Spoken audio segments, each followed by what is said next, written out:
63واں زبور۔ داؤد کا مزمور جب وہ دشت یہودا میں تھا۔ اے خدا، تو میرا خدا ہے، میں دل سے تیرا طالب ہوں گا۔ خشک اور پیاسی زمین میں جہاں پانی نہیں، میری جان تیری پیاسی اور میرا جسم تیرا مشتاق ہے۔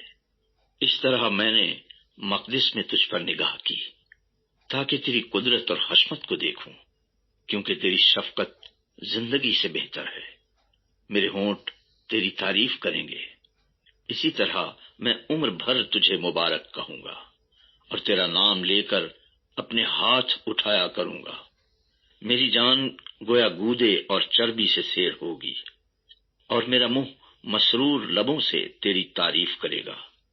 جب میں بستر پر تجھے یاد کروں گا اور رات کے ایک ایک پہر میں تجھ پر دھیان کروں گا، اس لیے کہ تو میرا مددگار رہا ہے، اور میں تیرے پروں کے سائے میں خوشی مناؤں گا۔ میری جان کو تیری ہی دھن ہے، تیرا داہنا ہاتھ مجھے سنبھالتا ہے۔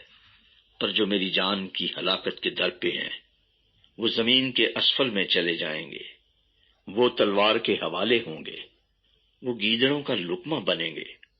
لیکن بادشاہ خدا میں شادمان ہوگا، جو اس کی قسم کھاتا ہے وہ فخر کرے گا، کیونکہ جھوٹ بولنے والوں کا منہ بند کر دیا جائے گا۔